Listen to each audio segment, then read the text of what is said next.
মণিপুর রাজ্য সহ জিরিবাম জেলায় শান্তি সম্প্রীতি ঐক্য বজায় রাখার দাবিতে আন্দোলনের পথ বেছে নিলেন জিরিবামের বাঙালি সমাজ। যে কোনো অবস্থায় পুনরায় শান্তি কায়েম করার দাবিতে কেন্দ্র সরকারের হস্তক্ষেপ কামনা করে এবং সরকারকে বাধ্য করতে পথে বসলেন জিরিবামের বাঙালি সমাজ।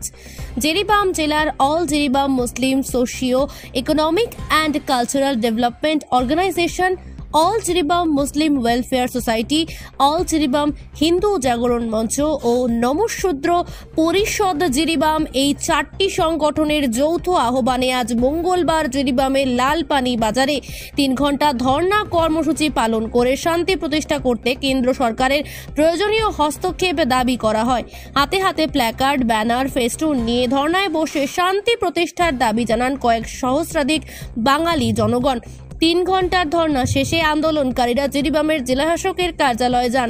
সেখানে গিয়ে জেলাশাসকের মাধ্যমে মণিপুর রাজ্যের রাজ্যপালের উদ্দেশ্যে এক স্মারকলিপি প্রদান করেন। স্মারকপত্রে কয়েকটি দাবি তুলে ধরা হয়েছে। এর মধ্যে রয়েছে মণিপুর রাজ্যের অশান্ত এলাকায় পর্যাপ্ত পরিমাণে কেন্দ্রীয় নিরাপত্তা বাহিনী মোতায়েন করা, গোষ্ঠী সংঘর্ষে গৃহহীন নাগরিকদের ক্ষতিপূরণ সহ পুনর্বাসনের ব্যবস্থা করা, শান্তি শৃঙ্খলা বজায় রাখতে প্রয়োজনীয় পদক্ষেপ নেওয়া ইত্যাদি বিভিন্ন দাবি তুলে ধরে রাজ্যপালের উদ্দেশ্যে স্মারকলিপি প্রদান করে জিরিবামের 4টি বাঙালি সংগঠনের নেতৃত্ববৃন্দ।